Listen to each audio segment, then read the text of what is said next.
Hey, what's going on, guys? MMA manager Tim Simpson was on the MMA Hour with Ariel Helwani. He's a prominent MMA manager. He's the manager of Leon Edwards as well as Israel Adesanya.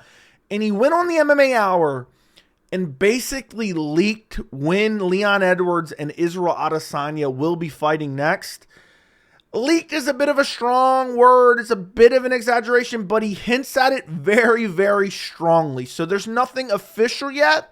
But by the end of this video, you are going to know when Leon Edwards is going to fight next, as well as when Israel Adesanya will be fighting next. But if you've been paying attention to my channel at all, you already know this because I've been breaking it down for literally the last 2 months. But also in this interview, Tim Simpson said something about a potential Leon Edwards versus Khamzat Chimaev matchup. And really just referencing Khamzat Chimaev in a certain way that I've literally been harping on for literal years. And a lot of the fans have been saying the opposite. A lot of other fighters have been saying the opposite. And he's speaking for himself, but he's also speaking for Leon Edwards.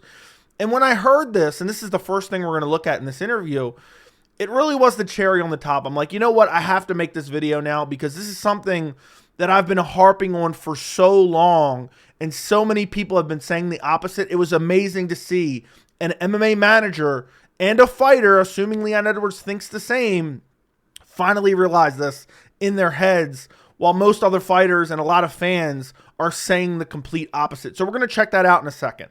Let's go to the interview, okay? And we're also going to look at, in this interview, about how the UFC tried to screw over Belal Muhammad at UFC 300, and they may still screw over Belal Muhammad. Honestly, this could be a substitute for the UFC needs to give Belal Muhammad a title shot. That literally could be the title of this video, essentially. We're going to look at that as well in this video, or in this interview he did on the MMA Hour with Ariel Helwani. I will link this full interview down in the description if you want to go check it out for full context. It's 55 minutes long. I've pulled out the notable pieces of this interview, and also in this video, and this is another reason I had to make this video. It's almost like 4 videos in one because it's all covering kind of a similar topic. I'm going to break the brains of a lot of MMA fans and point out their massive hypocrisy regarding deserving potential title shots, okay? That we're going to break the brains of those MMA fans. But let's start off with Tim Simpson talking about Leon Edwards potentially fighting at UFC 300 and what opponents were offered. We've heard this for a while. You know, potentially Belal Muhammad wasn't offered a title shot at UFC 300. Tim Simpson confirms it in this interview. Let's listen. So what are we doing? You know, right after the fight, you not get much. And he was like, 300. I was like, let's go, 300. I told Leon, I was like, you might be fighting on 300. He was like, amazing. He was even at Aston Villa, and he told the press that day. Yeah, that was kind of that was our thought. It was 300, but... So essentially there he's talking about, they spoke with Hunter Campbell, because I cut off a little bit at the beginning. They spoke with Hunter Campbell immediately after Leon Edwards beat Colby Covington and that pathetic performance by Colby Covington. And they were basically told, or the UFC told them they were looking at putting Leon on UFC 300. I thought it was, well, Belal Muhammad, he's right there, and that's why I kind of said to Hunter in the back, I was like, Belal, and he's like, well, we're going to see. And I was like, what does that mean? Because who else is there? Thank you, Tim Simpson. Who else is there? Belal Muhammad deserves the next title shot. That's a fact.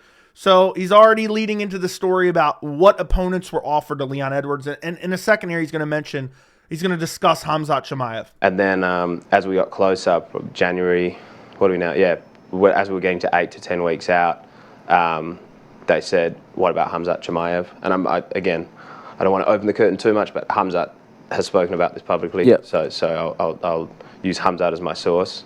That was what they were working on. For whatever reason, it couldn't come. He said Ramadan and weight and everything. The plan, just to be clear, was at 170, right? Not Leon going up. Correct, okay. Yeah, 170 for the title. So the original plan for UFC 300, this is craziness, Leon Edwards versus Khamzat Chimaev. Even though Khamzat Chimaev missed weight at 170 against Nate Diaz, then it got switched around. He ended up fighting Kevin Holland. Then he moved up to middleweight, and Paulo Costa pulled out, and then it was Kamaru Usman up at middleweight. And now all of a sudden the UFC scrambling, and this is another point of this video, this shows how desperately the UFC was scrambling for a UFC 300 main event. But let's move on. Did you like that? Loved it. Okay. Loved it. I mean, they have to fight. Whether Leon goes up to 85 or whatever, they have to fight. I mean, this was the 5th time he's agreed to fight it. Yeah. And Leon very much favours his chances against him, right? So they have to fight at some stage. So we loved it, and I think that's a great fight to give Leon a level of recognition. Yeah. Leon's goal now is to defend the title as much as possible, but he wants to be pound for pound #1. I think. So let me break that down for you. Finally, somebody said it. There's so many fighters over the years, and this can be Khamzat, this can be any, kind of up-and-coming contender. They're like, oh, I don't want to fight him. He's so far back in the rankings. And I've literally beat this drum nonstop regardless of who the potential up-and-coming fighter is getting the, big opportunity that, okay, fighting that up-and-coming contender, and this could not be for a title, okay? I'm not even necessarily saying for a title. In this case, it was for, he's saying the Khamzat fight must happen. They were booked December of 2020, January of 2020, January of 2021, March of 2021, and then I think, he's referencing the 300, so it would be 4 times they were booked. But he's saying the notoriety that Leon would get from that fight would be worth it. And I've been saying this so long. You have guys saying, like at one point I remember Wonderboy Thompson was linked to Khamzat. This might even before I had my channel, honestly. And Wonderboy was like, I don't want to fight him. He's so far back in the rankings. And other fighters before Khamzat fought Gilbert were like, we don't want to fight him. He's so far back in the rankings. There's something to be said for stealing a guy's hype. When a guy comes in with a lot of hype, regardless if you're a top contender or you're the champion, again, I don't want these guys jumping up and skipping the line to a title, but if you're a top contender, if you have this guy that has a lot of hype, that has a lot of promise, I love seeing him thrown to the wolves. I love seeing that. And here Tim Simpson understands it doesn't matter where Khamzat is ranked. It doesn't matter basically who he's beaten. Right now, and no, I guess you could make the case for him deserving a 170 title shot. You could say, oh, well, he beat Kamaru Usman, who's the former 170 champ. Even though it was at 185, it was short notice, and he beat Gilbert Burns. You could make that case. But Tim Simpson is saying it is worth it to fight Khamzat. I've seen a lot of people saying, DDP shouldn't fight Khamzat. That's when that was speculated about. DDP shouldn't fight Khamzat because look where he's at in the rankings. He only beat washed up Kamaru Usman. Tim Simpson gets it that Khamzat Chimaev, if Leon Edwards can go out there and beat him, it's worth more to his career than anything else. Well, not anything else, but it's worth a lot to his career. Obviously, we don't know the specific circumstances that will be going around at whatever point in time they may cross paths, but he even says, even if Leon goes up to 185, they have to fight each other at some point, which I absolutely love. Now he gets into the other potential opponents that are offered. I think he's 2 or 3 now. Yeah. So that's a good one to jump. You beat a guy like Khamzat who's got all the hype and incredible record. That served him a lot. For whatever, couldn't get... Got a lot of hype, incredible record. Khamzat done. We were like, okay, guess it's not happening then. Call back a couple of days later. Would he fight Islam Makhachev at 170 for the title? Leon was like, yeah, let's do it. And then I guess Islam... So next he was offered Islam Makhachev, which is crazy because... And I'm going to kind of defend... I'm going to kind of crap on the UFC for trying to skip Bilal for 300, but at the same time, I'm going to defend him in a little bit. But imagine how crazy out of left field that would have been. Leon Edwards, Islam Makhachev, main event of 300. The people who hate Islam would have had a fit about that one. They would be like, he doesn't deserve a welterweight title shot. He's only beaten a featherweight. You would have seen that. But Islam couldn't go because of Ramadan. Let's see who they offered him next. Islam as well also had Ramadan preparation. And then they said, listen, can we rely on him if we go to Shavkat? I said, you can rely on him if you go to anybody. Damn. So they offered him Khamzat Chimaev, Islam Makhachev, and Shavkat. Nowhere in there did they offer him Bilal. This is craziness. There's got to be a better word for it, honestly, because this is just straight up disrespectful. I understand that Bilal Muhammad's not a fan favorite, but a 10-fight unbeaten streak, undeniable, indefensible to say anything other than he is #1 contender in the welterweight division. And meanwhile, the UFC is offering up every other opponent, people who aren't ready and aren't prepared to fight during Ramadan. Meanwhile, Bilal Muhammad knows if I say I'm not fighting during Ramadan, they'll use that against me and say, oh, he turned down the fight, so he's not getting the title shot. Bilal was ready to go. He was never even offered it. They're offering it to Shavkat. That's craziness. Yeah, it was. So technically, was it 4? Who was the 4th? Oh, was This is where I guess Ariel didn't know they didn't offer him Bilal. I thought this was common knowledge before this. I was a little bit shocked at his reaction. Bilal not offered? It was asked by us. Like I assumed that's what it's going to be, but no, there was no discussion about him being on 300. Wow. Yeah. Does that surprise you? I don't want to pile on Bilal Muhammad. I don't know him. He seems like a decent enough guy.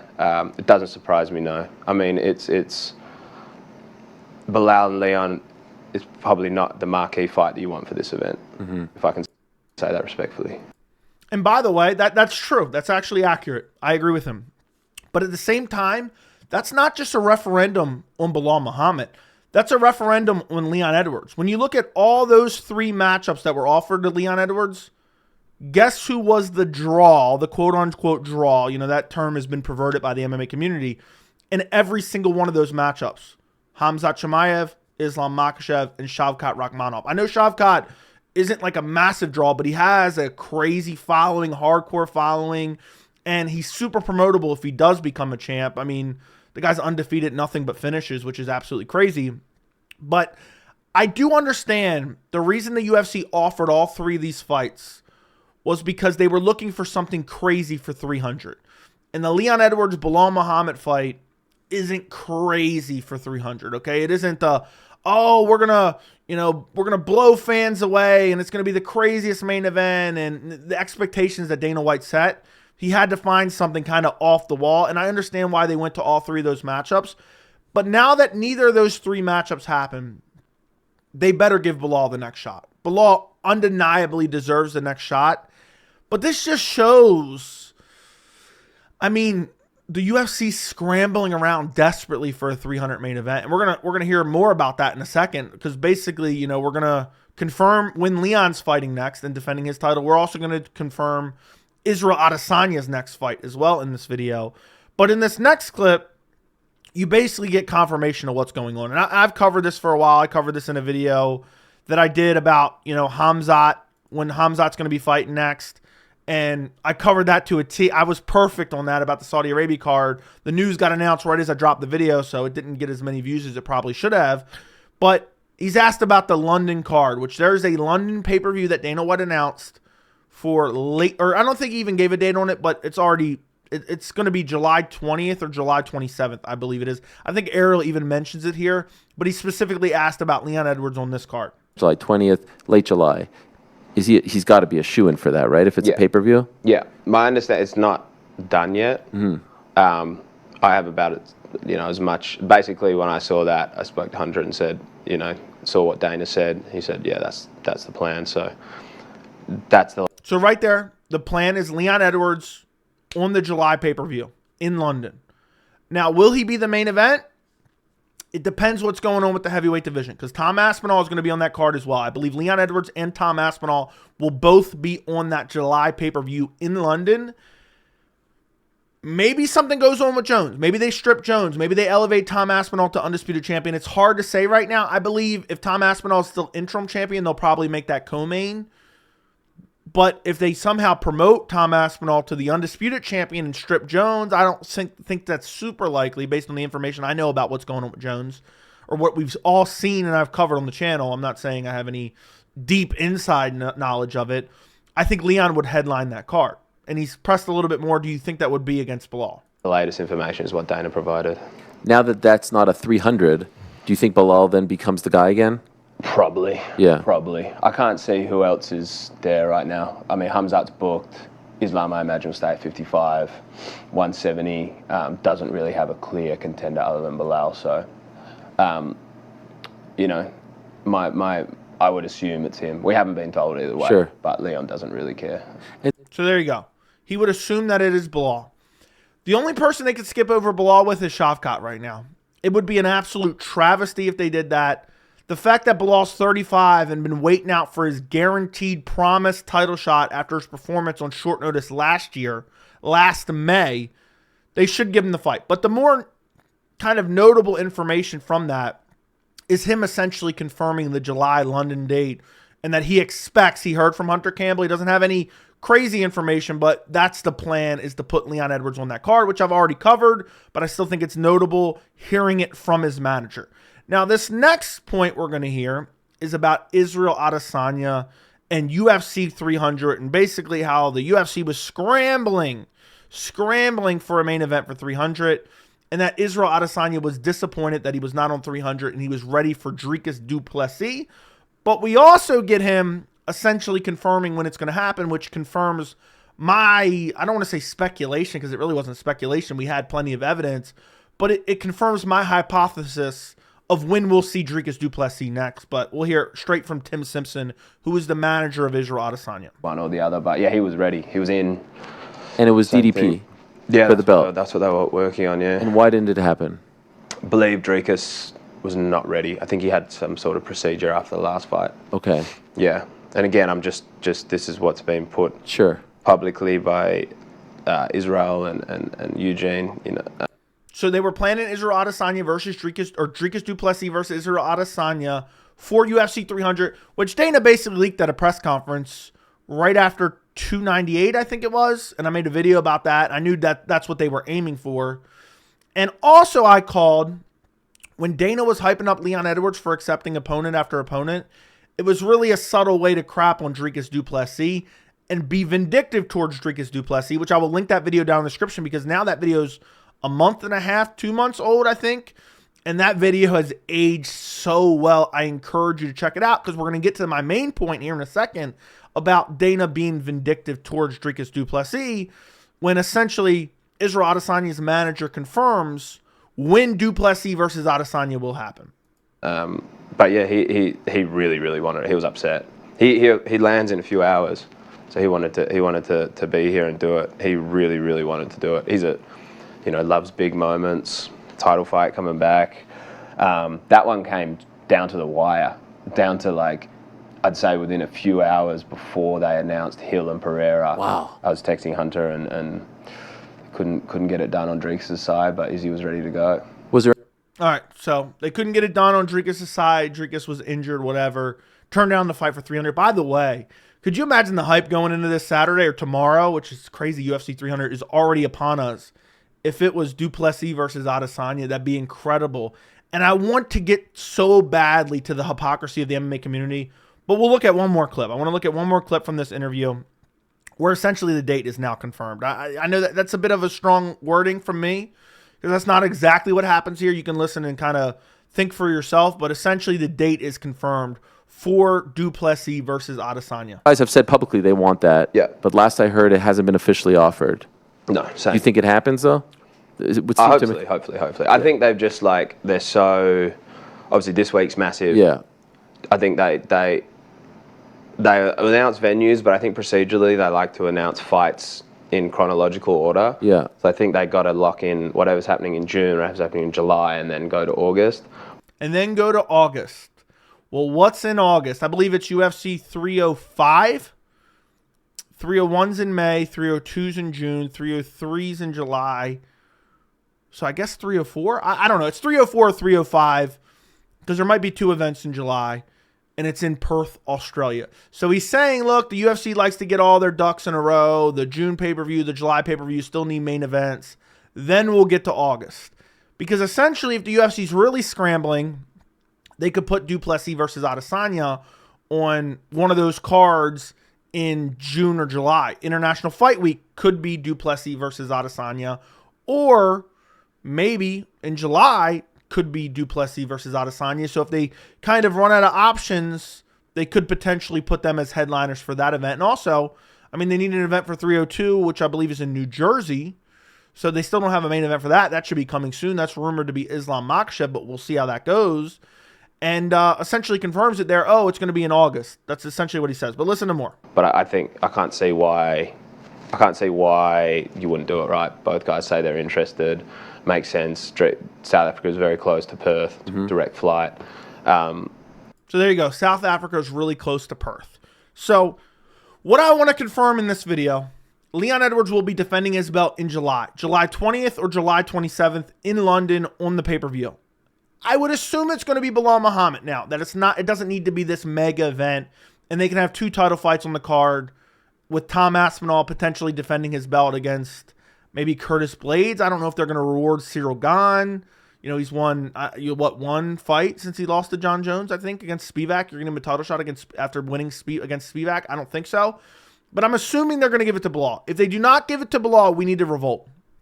And I know a lot of people are going to be commenting down below and saying, Joey, I don't want to see Bilal fight for the title. I don't care that he deserves a title shot. He's boring and this and that. First off, most of those things are just factually untrue, but obviously some of it is opinion. But the same people saying they don't want to see Bilal get a title shot, that they don't want to see him in a title fight, that they don't care to see him in a title fight, are the same people that are going to bitch and whine and moan and say, what has Adesanya done to deserve a title shot? Strickland should get an immediate rematch. Let me be very clear. Adesanya does not deserve a middleweight title fight. But let me also be very clear. Sean Strickland does not deserve a middleweight title fight. There is no clear-cut number 1 contender in the middleweight division. Sean Strickland won the belt. He then lost the belt immediately. He beat an unranked fighter, a fighter who was almost on his way out of the UFC, to get that title shot. He was gifted an undeserved title shot because of timing. He won that fight. He capitalized on the moment. Then he lost his belt to Dricus du Plessis. Dricus du Plessis owned him in the press conference and also beat him in the fight, and he's been crying politics ever since. Strickland does not deserve a title fight. Regardless of what some fans think, because of the way Strickland talks, and oh my God, he says homophobic slurs, and he says kind of edgy stuff. Oh my God, even though he's the most boring fighter on the roster, far more boring than Bilal Muhammad in the cage. You know, he talks about fighting to the death and then goes out there and doesn't fight. That's what lost him the Dricus fight, because he backed up almost the entire fight and just pumped the jab. That's what lost him some of the very close rounds, was du Plessis' forward pressure. But these same people who will cry, Sean Strickland should get a rematch, even though he never defended his belt and he beat an unranked fighter to get a title shot. The same people that will cry for that will then say, will look at you with a straight face and say, I don't want to see Bilal get a title fight, even though he's on a 10-fight winning streak. It is a massive hypocrisy in the MMA community. Me personally, I want to see a meritocracy, or as close to a meritocracy as possible. That's why I believe Bilal Muhammad undoubtedly deserves a title fight. And in the middleweight division right now, there's no clear-cut number 1 contender. So if you want to make a case for Strickland, okay. If you want to make a case for Adesanya, okay. If you want to make a case for Jared Cannonier, okay. But at the end of the day, if Strickland gets a title fight, I'm not going to say, oh, Adesanya got skipped. If Adesanya gets a title fight, Sean Strickland didn't get skipped. If Jared Cannonier gets a title fight, Adesanya and Strickland didn't get skipped. So stop picking and choosing when you want to cry about a meritocracy, especially when it does not apply.